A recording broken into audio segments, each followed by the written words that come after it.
Mekanisme pernapasan. Mekanisme pernapasan terdapat dua macam mekanisme, yaitu menghirup udara atau inspirasi dan juga menghembuskan udara atau ekspirasi. Terdapat dua macam pernapasan, yaitu pernapasan luar dan pernapasan dalam.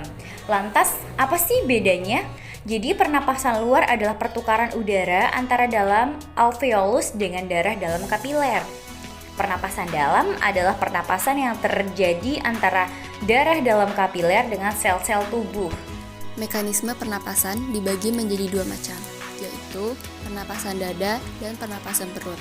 Mekanisme ini terjadi secara bersamaan. Pernapasan dada. Pernapasan ini melibatkan otot antar tulang rusuk.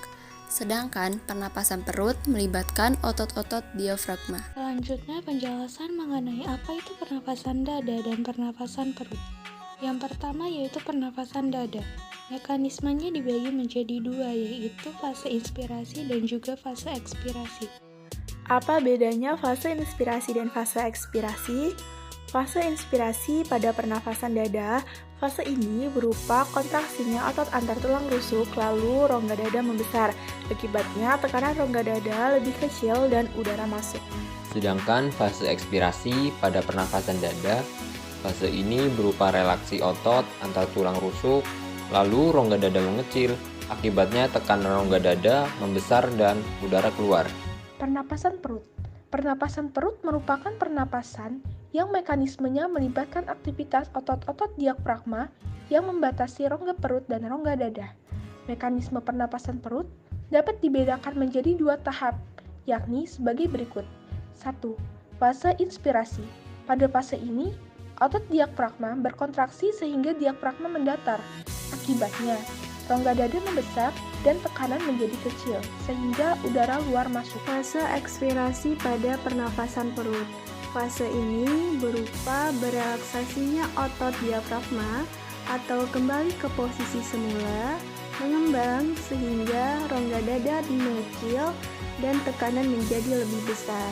Akibatnya, udara keluar dari paru-paru. Suara pernafasan trakeal dapat didengarkan di area leher bawah. Pada orang yang sehat, suara nafas trakea terdengar keras dan bernada tinggi di sternum atau biasa kita sebut di atas tulang dada. Di daerah tengah dada, pada area inilah dokter akan mendengarkan suara pernafasan bronkial. Suara pernafasan bronkial yang normal bernada lebih keras dan lebih tinggi daripada suara di bagian lain paru-paru. Namun, suara ini lebih tenang dan lebih terdengar hampa daripada suara pernafasan trakea. Suara pernapasan yang normal biasanya hanya terdengar seperti helaan atau hembusan saja. Suara napas dengan memperhatikan 4 suara napas utama, yaitu adalah suara napas trakeal, suara napas bronkial, suara napas bronkofesikular, dan yang terakhir adalah suara napas vesikuler. Suara pernapasan bronkofesikular memiliki intensitas yang sedang, terdengar berdesir tetapi tubular.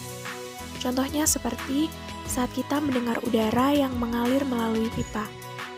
Sementara itu, suara vesikular merupakan suara yang terdengar di sebagian besar paru-paru. Suara pernapasan yang biasanya kita dengar adalah suara nafas vesikuler. Suara ini terdengar lebih rendah.